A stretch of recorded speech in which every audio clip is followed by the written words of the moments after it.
Christine Orban a dit: le premier ennemi à combattre est à l'intérieur de soi. Souvent, c'est le seul. Bonjour à tous et bienvenue dans ce 9e épisode d'Electron Penseur.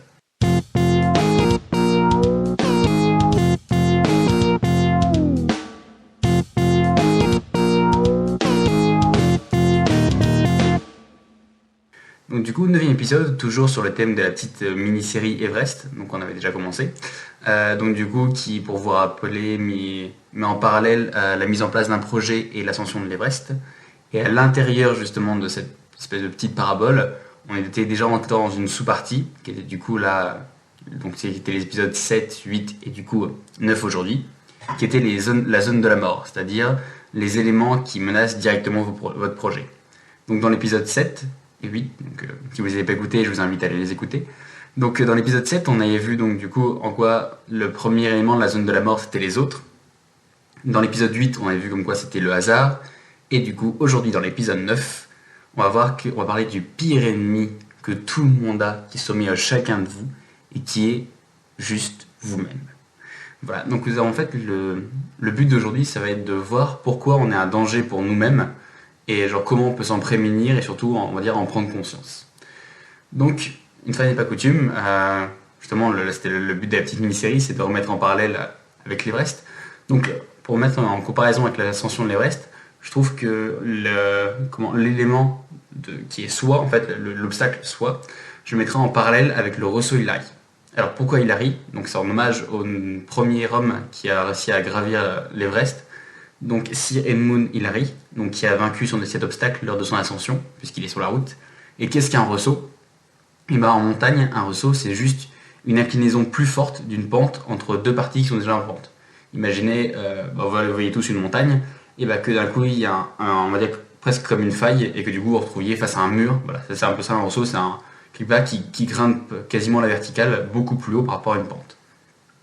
Sauf que là, comme on est sur l'Everest, tout est toujours plus grand et plus immense, parce qu'on serait pas drôle. Et donc du coup, sur l'Everest, c'est pas un petit mur d'1,50 m ou autre, c'est un immense mur de 12 mètres de haut, qui est lui-même situé à 8760 mètres. Donc voilà, ça vous met bien déjà dans le contexte. Donc c'est déjà difficile, voire quasiment impossible de survivre longtemps à cette hauteur-là. Mais alors en plus, là, vous devez faire de l'ascension verticale, c'est génial. Donc du coup, c'est l'ultime défi pour tous les alpinistes, parce que plus ou moins, une fois qu'ils ont passé ce ressaut, on va dire que, pas que c'est facile, mais en gros, ça fait une pente beaucoup plus douce pour arriver jusqu'au sommet de l'Everest. Petit aparté, j'en profite, je sais pas à quel moment vous écoutez cet épisode, mais il faut savoir que là, au moment où je l'enregistre, en 2019, il y a toujours encore une polémique qui est suite à un séisme de magnitude 7,9 sur l'échelle de Richter, donc qui a eu lieu en avril 2015, ça fait déjà un moment, mais tout le monde n'arrive pas à se mettre d'accord, qui disait qu'en fait que le ressaut il aurait disparu, mais en fait il semble plus probable que le séisme il ait juste fait tomber la neige qui avait autour, et que il y ait juste une grosse pierre qui était en haut du ressaut, elle soit tombée, et du coup elle le rend moins visible. Mais sinon, il y a des chances qu'il soit toujours là. Je vous dis ça parce que, vous allez voir, ça fait le parallèle, parce que là on compare ça avec comme quoi on est nous-mêmes notre propre frein, et du coup c'est un peu ça, vous allez voir que des fois c'est un peu vicieux, c'est-à-dire que ça a l'air moins flagrant des fois, mais il y a toujours une espèce de petite suspicion ou un petit doute, ne serait-ce que le doute en fait, c'est, voilà, pour rentrer déjà dans le vif du sujet, le doute c'est vous qui vous affrontez vous-même et qui pesez le tout pour et le contre. Donc à l'arrière, voilà, même si c'est moins flagrant que se dire est-ce que ça c'est bien ou est-ce que ça c'est pas bien, même pour une bonne idée sans peser rien que quand vous pesez le pour et le contre, vous voyez, c'est déjà une version un peu plus vicieuse où vous vous confrontez à vous-même. Donc du coup, là c'était un peu pour faire le parallèle, mais vous savez que d'habitude j'aime bien vous raconter une petite histoire sur l'Everest. Aujourd'hui je vais pas vous en raconter une, en fait je vais un peu commencer plus une espèce de concept. Donc du coup en fait aujourd'hui je vais vous parler du mal aigu des montagnes. Donc le mal aigu des montagnes qui est souvent dû au manque d'oxygène, donc c'est-à-dire aussi bien parce que l'oxygène il se raréfie que parce que l'air il est moins dense, c'est-à-dire qu'on va dire que dans une même masse, dans un même volume d'air, vous avez moins d'oxygène. Donc du coup, c'est-à-dire que en une inspiration, vous avez déjà du mal à respirer, mais en une inspiration, il y a de moins en moins d'oxygène. Et donc du coup, on va dire que comme l'oxygène, c'est un peu ce qui nous permet de vivre quand même, et du coup, à une telle altitude, en plus du froid, donc l'organisme a besoin vraiment de se défendre, et du manque d'oxygène, et le corps commence vraiment, c'est pour ça qu'on appelle ça la zone de la mort, il commence vraiment à mourir, et on va dire un truc minimum quand même qui est un peu touché, c'est le cerveau. Et en fait le problème c'est que le cerveau, quand il manque d'oxygène, il commence à avoir des ratés. Et donc du coup, vous commencez à avoir des vertiges, des migraines. Et après, en allant un peu plus loin, ça te donne des hallucinations, des comportements irrationnels, du genre enlever sa combinaison comme en thermique alors qu'il fait -20 dehors, ou marcher machinalement vers le vide. Donc voilà, mais vraiment, littéralement, marcher comme ça, sans s'arrêter, sans même pouvoir contrôler son corps, directement dans un précipice. À ce propos, justement, j'avais une anecdote d'un grand explorateur qui s'appelle Mike Horn, et donc du coup qui disait que dans ces cas-là, ça lui arrivait souvent, surtout quand on a marché pendant très longtemps. C'est un peu comme si vous avez déjà fait de la marche pendant longtemps, vous vous rendez compte que plus ou moins votre corps il s'arrête pas, genre limite vos jambes elles continuent à marcher toutes seules, et bah là il dit c'est un peu la même chose, sauf qu'en plus voilà, de la fatigue et du manque d'oxygène, il dit bah des fois ça peut être critique parce que là au pire vous continuez juste à marcher un peu plus loin sur le chemin, donc là sinon vous êtes mort parce que vous tombez dans le vide, et une chute de 800 mètres, bon voilà. Et donc du coup donc, il apprenait en fait son corps à avoir des propres réactions contre lui-même, donc à savoir qu'en gros plus ou moins le seul mouvement qu'il avait appris à son corps, c'est qu'en gros, par exemple, dès qu'il allait dans une direction qu'il voulait pas, ou qu'il se rendait compte, par exemple, surtout qu'il mettait le pied dans un trou, il a l'habitude d'envoyer ses bras en arrière, et du coup, en envoyant ses bras en arrière, il envoyait l'inertie derrière, et avec le poids du sac, il tombait en arrière. C'est-à-dire que même s'il marchait lui-même dans le vide, c'est-à-dire que plus ou moins son corps l'amenait à sa propre perte, et bien justement, juste en ayant ancré ce réflexe dans son corps, ça le permettait de survivre, parce que du coup, en fait, son corps se prémunissait contre lui-même, et du coup, il allait s'en sortir. Donc pour vous montrer comme quoi, voilà, l'Everest c'est vraiment flagrant, le mal des montagnes c'est pas votre corps qui se bat contre lui-même, mais presque quoi. Et sinon après dans la grande catégorie aussi des hallucinations, donc du coup en alpiniste c'est ce qu'ils appellent le troisième homme. Donc le troisième homme c'est parce que souvent même quand ils font, on va dire en solitaire, mais sinon quand ils font des explorations, ils sont toujours deux, voilà, pour pouvoir s'assurer mutuellement ou autre. Et donc du coup ça leur arrive très fréquemment, même quasiment tous les grands. Même Reinhold Messner, qui est un Italien qui est considéré comme une légende de l'alpiniste, pour dire voilà, que c'est un peu la véracité du truc. Et donc du coup, qui disent que vraiment, ils le savent que c'est pas vrai. Il y en a plein, même des fois, qui leur proposent des morceaux de gâteau, qui discutent avec ou autre. Et voilà, ils voient plus c'est quelque chose comme quelque chose de bienveillant, mais pour dire que c'est pas quelque chose juste des très extravagant ou de croire au spiritisme, que c'est vraiment voilà, une assimilation réelle et que à la rigueur ça les soutient. Donc comme quoi, ça veut dire que autant ce qu'on disait pour la première partie, que le corps des fois il se bat contre lui-même, autant des fois le corps voilà, il peut aller chercher, le cerveau peut limite inventer des amis juste pour réussir à se booster lui-même et continuer d'avancer. Et une dernière petite anecdote, il y a aussi pas mal des alpinistes justement qui, surtout en partant, enfin surtout sur l'Everest, qui en fait ils jouent sur un jeu de mots qui est en anglais qui est Everest et qui veut dire tenir bon. Donc voilà, c'est un peu le truc de dire que finalement c'est vraiment, enfin je trouve que ça traduit bien en fait, c'est que au-delà de l'aspect forcément préparation matérielle et ça, il y a surtout un gros aspect psychologique et mental, parce que c'est vraiment le mental qui vous pousse dans tout. Donc du coup en fait, parce que rentrons dans le vif du sujet, parce qu'en fait finalement ça va bien, notre pire ennemi à tous c'est nous. On va dire que c'est le plus grand détracteur qu'on ait jamais eu. C'est plus ou moins quand vous cessez de croire à quelque chose, c'est vous qui vous, on va dire que c'est votre partie un peu rationnelle, ou on va dire que les gens ont voulu que ce soit rationnel dans votre tête, qui plus ou moins prend le dessus sur vos rêves. Je pense que c'est voilà, on va dire que c'est une espèce de fléau, parce que pour moi, genre là, à chaque seconde au moment où vous êtes en train de m'écouter, et bah là, partout dans le monde, c'est en train de tuer des millions de projets dans l'œuf, juste en submergeant les rêveurs, juste par la peur, l'abandon, ou voilà, ce genre de choses. À la rigueur, voilà, on pourrait illustrer ça. Quel meilleur exemple que le retard que j'ai pris à la publication de cet épisode, qui devait sortir il y a 2 ou 3 semaines. Donc du coup, vous montrer que finalement, on va dire la procrastination ou la baisse de motivation, c'est la partie la plus flagrante de cette lutte contre vous-même. On va dire que c'est juste la partie émergée de l'iceberg. C'est juste que ce qui est flagrant, parce que quand vous allez vous coucher le soir, que vous n'avez rien fait, ou que vous dites « Oh non, finalement, est-ce que j'ai vraiment besoin d'aller à la salle, ou est-ce que vraiment il faut que je fasse attention à ce que je mange ?» ou voilà, c'est quand vous avez voilà, ce genre de comportement, on va dire que c'est juste le côté flagrant que vous pouvez vous rendre compte. Alors que justement, moi, ce que je vous avais dit comme au début de l'épisode, c'était d'essayer de creuser un peu plus pour vraiment comprendre, enfin dire un peu plus en profondeur ce qui se passe. Ne vous inquiétez pas, je vais pas vous embêter avec de la physique, de la chimie, tout ça, mais on va dire un peu plus psychologique. Donc du coup, vous inquiétez pas pour tout ce qui est procrastination, baisse de motivation ou autre. Je pense que je referai sûrement un autre podcast consacré juste sur ces deux concepts. Donc du coup, pour continuer, en fait, si on réfléchit bien, en fait, finalement, le moral, c'est la base et le moteur de tout. Quand vous voulez faire une action, et ça, il y a forcément un minimum de motivation. Et en fait, justement, le problème, c'est que comme c'est la base, bah, c'est ça le problème. C'est-à-dire que si la base, elle tombe, bah, votre tour, elle va être la plus solide du monde. Si la base, elle s'écroule, et bah, toute la tour, elle tombe. Donc du coup, voilà, c'est pour dire que je pense que c'est vraiment, c'est pour ça que je l'ai mis un peu comme genre pire chose qui peut vous arriver dans votre projet. Parce que c'est vraiment ça en fait. Je pense que, je sais pas, j'ai pas d'exemple, mais par exemple, si vous voulez monter une boîte ou autre, et ben, même si vous avez des problèmes financiers, même si vos amis vous lâchent, même si vos associés se cassent, voilà, il peut vous arriver tous les problèmes et tout ça, même s'il y a un arbre qui tombe sur votre usine ou autre, si vous avez vraiment la motivation, si vous êtes vraiment déterminé, de toute façon il y en a plein, c'est un peu les storytelling de tous les grands qui ont réussi, alors on les met un peu en tête d'affiche, mais il y en a plein autour qui échouent, mais c'est un peu ça en fait, quand on va bien, la seule chose en fait qui arrive à les booster, c'est la motivation, c'est qu'ils croient en leurs rêves et puis ils continuent.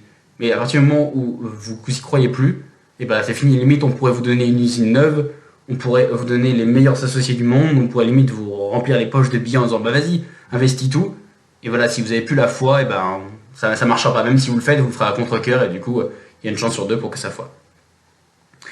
Donc du coup en fait, si on réfléchit bien, c'est finalement une lutte interne et permanente qu'on lutte en fait avec nous-mêmes et contre nous-mêmes en fait. On va dire que c'est nos doutes contre nos ambitions, nos compétences contre nos connaissances, ou notre travail versus la flemme. Hein, on va pas se mentir, c'est un peu ça. Du coup, pour rendre ça un peu plus vivant, parce que là ça fait un peu deux trucs abstraits qui s'affrontent dans votre cerveau et tout ça, des petites neurones qui se tapent dessus avec des boucliers. Donc du coup, pour rendre ça un peu plus vivant, j'ai pensé à essayer de donner deux noms à ces combattants, à ces deux parties qui s'affrontent.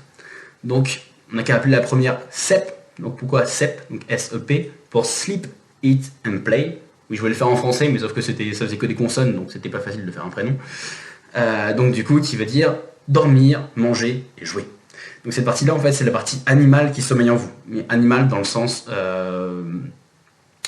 où en fait, c'est vraiment pas préhistorique, mais voilà, c'est vraiment la nature, le pur darwinisme, quoi.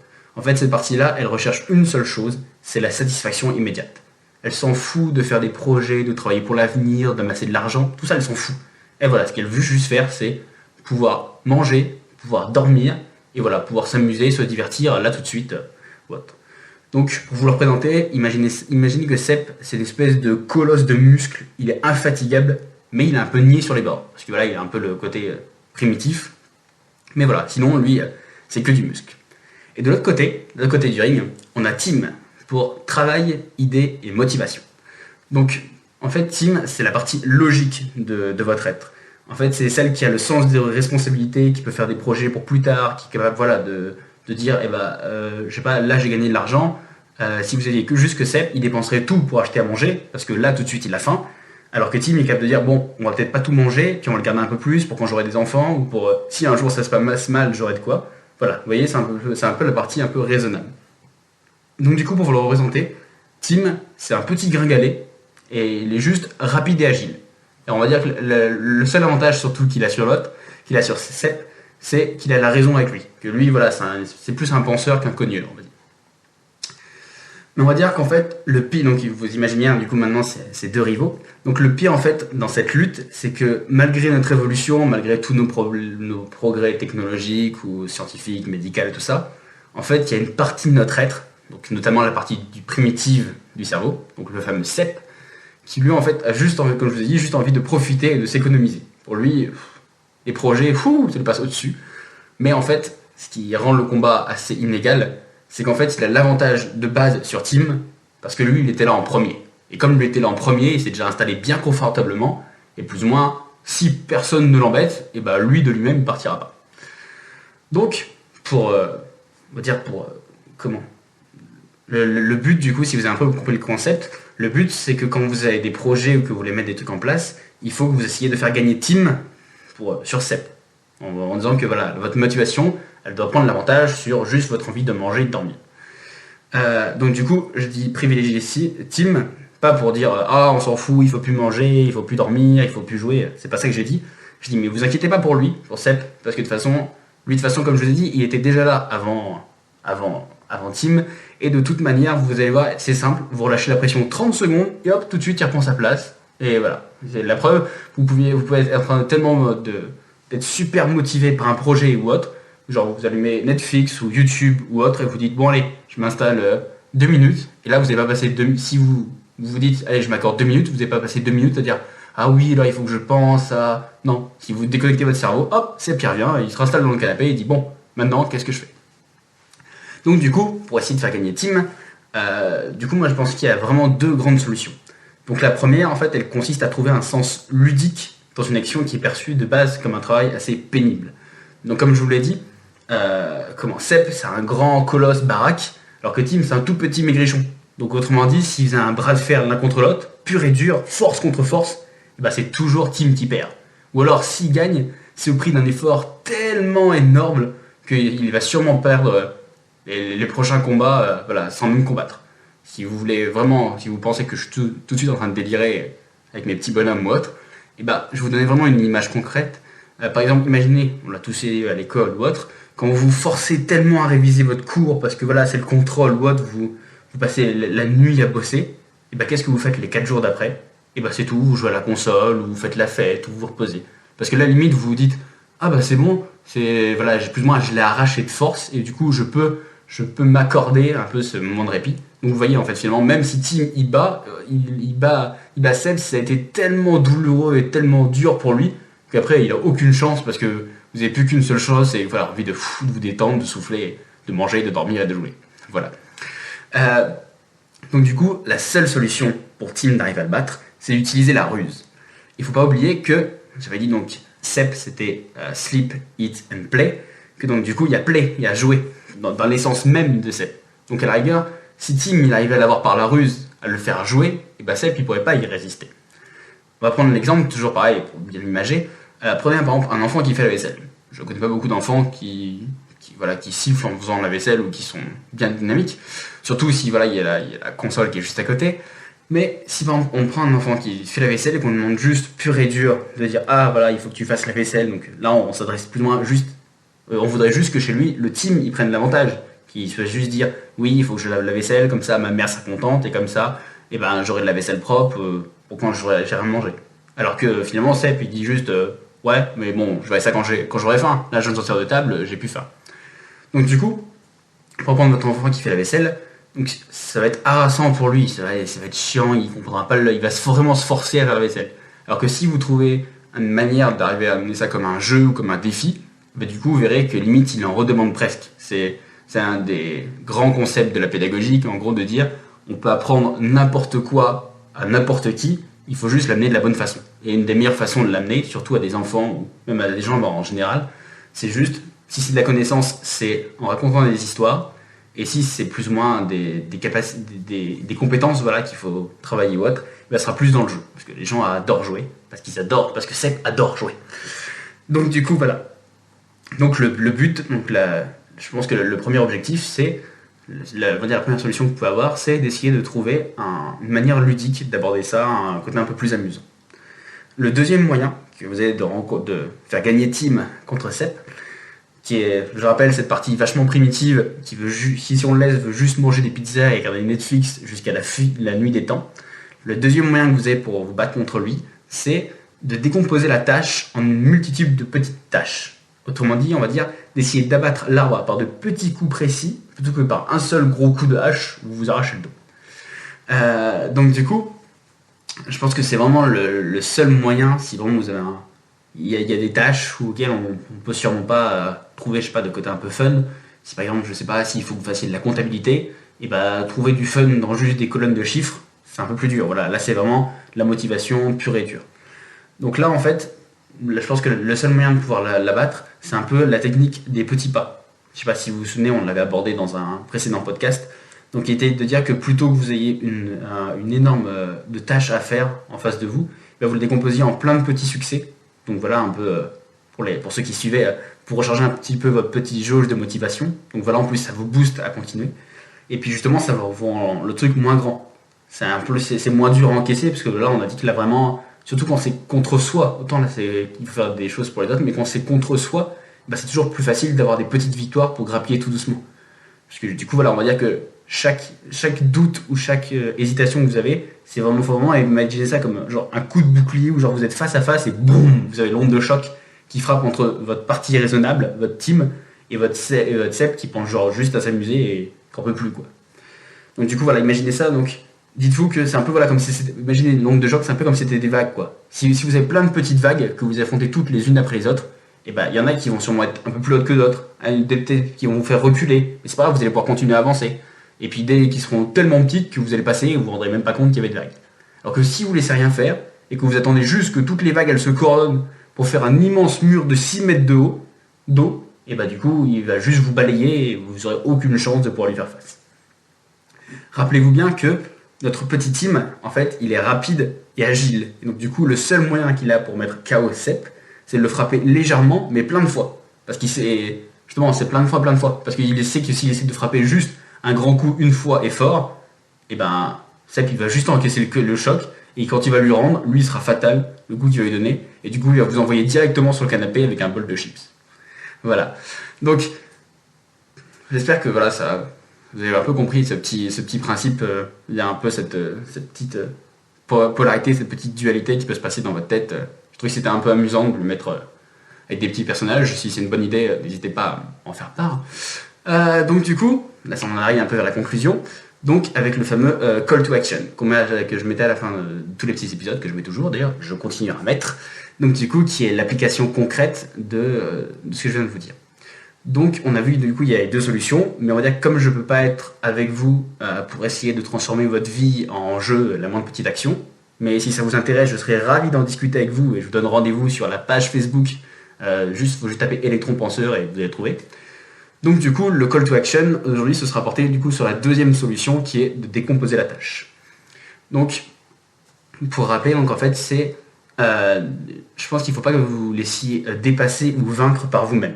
Donc voilà, faut pas attendre que ça fasse un immense mur d'eau. Il faut plutôt essayer d'attaquer petite vague par petite vague. Mais en même temps, il ne faut pas que vous deveniez un bourreau pour vous. Il ne faut pas non plus. Je pense que c'est la mesure dans tout. Encore une fois, tout est une question de mesure et de nuance. Faut que vous essayiez forcément pour nourrir vos projets ou pour penser vers l'avenir. Il faut que ce soit Tim qui gagne. Il ne faut pas que ce soit tout le temps Tim qui gagne parce que Tim finalement il s'amuse jamais. Et Tim il dort pas, il mange pas, donc il y a forcément un moment où il faut relâcher la pression et voilà, il faut que ce soit un équilibre. Il faut qu'il y en ait, on va dire, aucun des deux qui prenne vraiment de l'avantage sur l'autre.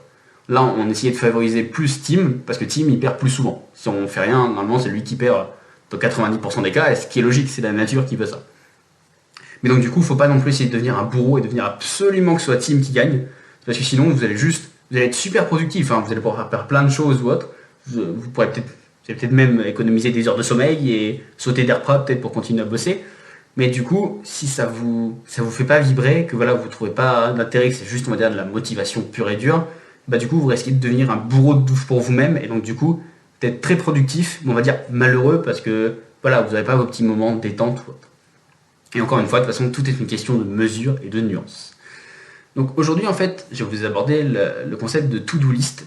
Donc si vous êtes un peu développement personnel, c'est une grande famille, c'est un peu ce que tout le monde fait, ce qu'on trouve dans tous les bouquins, peu importe la langue et l'année d'édition. Donc de toute façon, une to-do list, en fait, c'est faire une... comme ça se traduit en anglais, donc c'est une liste de choses à faire. Donc du coup, l'objectif, en fait, c'est de faire une liste, donc toujours avec des objectifs réalisables. Hein. Si vous êtes en train d'écrire juste un livre de fiction, si dans votre to-do list pour demain, vous avez marqué devenir milliardaire, ça risque d'être un peu compliqué, mais si c'est débarrasser la table, ça devrait aller. Donc du coup, de faire une liste, de préférence le soir, donc je vous conseille le soir, parce qu'on va dire que votre motivation, elle est un peu moins parasitée, parce que de toute façon, la journée, elle est finie.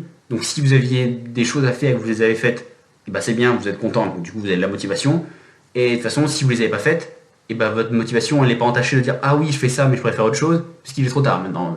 C'est tard il est pas tard le soir, mais voilà, vous allez peut-être vous coucher dans 1 heure ou 2, donc c'est tout, vous ne pourrez pas accomplir ce que vous avez loupé. Donc du coup, de préférence le soir, et donc du coup, une liste de petites actions simples, on va dire en les classant par ordre d'urgence, si jamais vous avez peur que la liste elle soit trop longue et que vous ne puissiez pas tout faire demain, parce que voilà, la vie c'est aussi, ce qui fait aussi la magie de la vie, c'est qu'il y a des trucs imprévus qui vous tombent dessus, et donc du coup, si vous avez vraiment un truc qui est trop normé, on va dire que je trouve que ça enlève un peu le piment de la vie. Donc du coup, voilà, on va dire essayer de les classer par ordre de priorité. Si par exemple, il faut que vous accrochiez un cadre, mais bon, qu'en même temps, il faut que vous nettoyiez le sol parce qu'on ne voit plus tellement c'est sale, et ben peut-être que le cadre, voilà, si vous ne le faites pas demain, mais que vous le faites après-demain, c'est peut-être un peu moins important ou moins grave que le sol. Après, chacun voit ses priorités. Mais voilà, vous voyez un peu le concept. Et donc du coup, de faire une liste le soir de petites actions simples. J'insiste, des petites actions. Donc par exemple, pour reprendre un exemple, notez pas ranger la maison, parce que ranger la maison, ça veut tout et rien dire. Si vous avez ça sur votre feuille, de dire, là vous allez... En fait, voilà, c'est vraiment pour prendre l'exemple, tout est lié en fait. Si vous prenez l'exemple voilà, avec les petites vagues, c'est vraiment, si vous écrivez ranger la maison, direct vous faites un mur de 8 mètres. Voilà, vous avez votre mur d'eau de 8 mètres qui arrive et c'est fini. Parce que vous allez commencer à courir partout, vous allez déborder. Zen. Affrontez plutôt les petites vagues, essayez de le casser en petites vagues. Au lieu de marquer juste ranger la maison, marquez genre passer l'aspirateur, faire la vaisselle, ranger les livres sur l'étagère, trier le courrier, jeter la poubelle. Vous voyez, c'est plein de petites actions. Et là, la rigueur, elles sont classées voilà, par... Imaginons que je les ai classées par ordre de priorité, que j'ai le temps de passer l'aspirateur, de faire la vaisselle et de ranger les livres, mais que j'ai pas le temps de trier le courrier ou de jeter la poubelle parce que j'ai des imprévus ou que finalement faire la vaisselle ça m'a pris plus de temps que ce que j'avais pensé, et ben c'est pas grave parce que voilà, j'ai quand même fait des choses. Et pour demain, et ben les deux trucs qui seront en tête de gondole, et ben ce sera trier le courrier et jeter la poubelle. Donc du coup en fait c'est plein de petites actions qui contribuent finalement à un projet beaucoup plus grand. Donc c'est pour reprendre ce que je disais tout à l'heure, c'est toujours le principe des petits pas, qui est de dire bah voilà, finalement c'est des petits pas plus des petits pas qui mènent à un grand voyage, quoi. Donc voilà, c'est un peu le truc qu'à la fin, même si ça vous a pris 3 jours parce que vous êtes débordé ou que vous n'avez pas beaucoup de temps ou que vous n'avez peut-être pas trouvé la motivation, mais il faut quand même trouver la motivation de votre to-do list. Il ne faut pas non plus se dire l'excuse de dire ah bah j'ai eu le temps juste de passer l'aspirateur et puis alors que j'ai rien fait, mais bon c'est pas grave, j'ai fait un élément. Plus ou moins la to-do list c'est un peu, c'est vous contre vous-même, donc vous mentez à personne, enfin vous mentez à vous tout seul, ce qui est encore pire. Donc du coup voilà, c'est vraiment de se dire eh ben il faut essayer de faire un petit peu, plus un petit peu, plus un petit peu, et à la fin voilà ça fera un grand tout. Donc c'est pas non plus, faut pas trouver ça comme une excuse. Vous allez voir un moment, c'est souvent dans les premiers jours, ou alors quand c'est une tâche que vous connaissez pas. Alors souvent, si c'est faire la vaisselle, à moins que vous soyez un étudiant qui vient d'emménager, mais sinon vous savez à peu près le temps que ça met pour faire la vaisselle ou autre. Donc du coup voilà, vous pouvez le calculer en disant bah voilà par rapport à ça, par rapport à des actions que j'ai déjà faites, et bah ça va sûrement me prendre, j'aurai sûrement le temps, ou peut-être pas assez, et voilà. Donc le but c'est d'essayer de se faire une petite liste de choses à faire. Donc du coup, on va dire pour synthétiser, pour avoir quelque chose de vraiment concret, là, on va dire que la petite mission du jour, c'est d'essayer de faire votre to-do list, donc pour demain, là maintenant pour demain, tout de suite. Donc du coup, en plus, c'est super, ça sort mercredi à 18h, donc normalement voilà, votre journée est quasiment finie, vous allez peut-être l'écouter un peu plus tard, donc c'est super, vous aurez ça à faire pour jeudi matin. Et donc du coup, on va dire avec 5 éléments minimum, donc ouais, minimum, sauf si c'est vraiment des gros trucs, mais souvent, dans les 5 éléments, ça peut être, voilà, je sais pas, si c'est par exemple genre faire le lit, ou lire un livre, arroser les plantes. Alors, voilà, ça peut être aussi des fois des petites actions qui peuvent être quotidiennes. Si par exemple, vous aimez avoir quelque chose qui est rangé, et ben tous les jours ou tous les 2 jours, ça peut être genre passer l'aspirateur ou faire la vaisselle, par exemple. Genre, c'est pas grave, après, si vous avez des petits éléments qui se baladent d'un à l'autre. De toute façon, on verra au bout d'un moment, ces éléments-là, ils vont même partir, parce que du coup, ce sera plus un truc de choses à faire, ça deviendra juste une habitude. À partir du moment où ça devient une habitude, vous n'avez plus besoin de le noter, parce qu'on va dire un peu viscéralement, vous vous sentez obligé de le faire. Donc du coup, on va dire voilà, à peu près 5 éléments. Donc, estimez des choses que vous sentez être capable de faire. Si c'est, voilà, arrêtez de vouloir être trop utopiste, vous faites plutôt des petits trucs, dites pas, je vais monter une maison, mais dites peut-être, bah tiens, et bah, il faut que je change les ampoules, par exemple. Voilà un exemple, voilà vraiment un petit élément. Et donc du coup, on va dire entre 5 et 10 vraiment max, sauf si vous avez vraiment des actions qui sont petites. Si dans les 10 actions, il y a des trucs voilà, qui vous prennent peut-être moins de 4 ou 5 minutes, genre par exemple jeter la poubelle, ça vous prend juste, vous attrapez la poubelle, vous changez de sac et vous allez l'acheter. Voilà, ça vous prend, voilà. Donc si vous en avez beaucoup, prenez entre 5 et 10 max. Et une fois que vous aurez fait votre liste, et ben du coup voilà, donc une fois que vous aurez votre petite liste, donc le lendemain vous devrez vous y tenir, parce que le but voilà c'est de pas vous mentir à vous-même. Donc si vous surévaluez, ça peut arriver, et forcément surtout les premiers jours, vous avez peut-être marqué 6 trucs dessus, finalement vous en ferez que 4, et puis vous direz ah ouais mais bon voilà, est-ce que, mais il faudrait pas culpabiliser, parce qu'on va dire que sur ces 4, sauf s'il y a des trucs où voilà c'est ce qui sont des habitudes, voilà, comme passer l'aspirateur ou je vais reprendre une douche, mais non, quand même pas. Ou voilà, faire la vaisselle ou autre. Des choses qui sont un peu quotidiennes. Donc du coup, finalement, dans ces 6, vous avez fait 4 choses que plus ou moins vous étiez dit de faire, que vous étiez un peu menti à vous-même, parce qu'à chaque fois, c'était Seb qui gagnait, alors que vous auriez bien voulu que ce soit un peu plus Steam. Et bah là, du coup, voilà, vous allez pouvoir accomplir ces choses. C'est-à-dire que même si le lendemain, vous dites ah ouais, j'ai encore 2 choses à faire, ouais, mais vous auriez plus les 4 autres d'avant. Donc vous voyez aussi le bon côté des choses. Donc du coup, une fois que vous avez fait votre petite liste, et bah c'est super. En plus, ce sera la fin de la journée, vous pourrez vous détendre et vous pourrez vous endormir paisiblement le soir sans être éveillé au milieu de la nuit par la culpabilité des choses à faire et que vous n'avez pas faites ou que vous devriez faire avec ça. Puis de toute façon, parce qu'on avait déjà dit dans un autre podcast, votre cerveau en plus, il est voilà, c'est un peu une espèce d'énorme ordinateur qui veut tout encaisser, tout mémoriser. Mais plus ou moins, c'est presque magique. On a même du mal à expliquer par la science. Mais voilà, dès qu'il se rend compte que plus ou moins c'est noté quelque part, que voilà, ça c'est fait, ou genre, soit c'est fait, ou soit vous êtes quasiment sûr que ça va être fait, vous allez voir, votre cerveau il va vous laisser tranquille. C'est même pour ça que des fois on a une idée qui nous tourne et qui nous tourne et qui nous tourne dans la tête, et on n'arrive pas à dormir, et souvent quand on se réveille le lendemain, non seulement on a mal dormi à cause de ça, et en plus on se souvient plus de l'idée, alors que si, la gueule, l'idée, dès que vous l'avez, l'idée est tellement géniale, vous vous réveillez, vous l'écrivez sur un papier, bah boum, vous allez voir, vous allez vous endormir parce que votre cerveau va dire ok, ça c'est bon, c'est archivé, j'ai plus besoin d'y penser et de le faire tourner en boucle. Bah là, c'est exactement la même chose.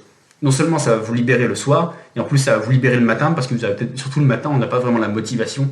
Après, ça dépend, il y a tout le discours avec le Miracle Morning ou autre, mais là, vous n'avez peut-être pas forcément la motivation. Je veux dire, quand on se lève le matin, des fois, faut attaquer la journée, et puis en plus de cette petite liste qu'on a fait pour nous, voilà, on a tout, on va dire, toutes les galères ou tous les trucs du boulot ou de la fac ou de l'école ou autre qui vont en plus vous tomber dessus. Donc du coup, voilà, alors que là, vous n'avez plus rien à faire. Vous avez vraiment, on va dire, plus toute votre dose de motivation, elle a déjà été faite. Là, vous avez juste à lire la liste et à le prendre dans l'ordre et à se dire, de toute façon, je sais que je peux le réaliser, c'est moi qui l'ai écrit pour moi. Donc du coup, voilà. Donc vraiment, vous prenez pas la tête, vous ne considérez pas ça comme une excuse, donc de dire, ah ouais, mais il y avait trop de trucs, je peux plus tout faire. Mais en même temps, considérez pas ça comme vraiment un truc qu'il faut absolument faire. Vous allez voir, c'est vraiment une question d'équilibre. Donc du coup, sur ce, je vous laisse sur une petite citation de Pirates des Caraïbes 3, donc Jusqu'au bout du monde, qui est sorti en 2007. Et du coup, bah moi je vous dis à la semaine prochaine. Ciao! Tu sais, il s'agit pas de vivre à jamais, Jackie. Le truc, c'est de vivre avec soi-même à jamais.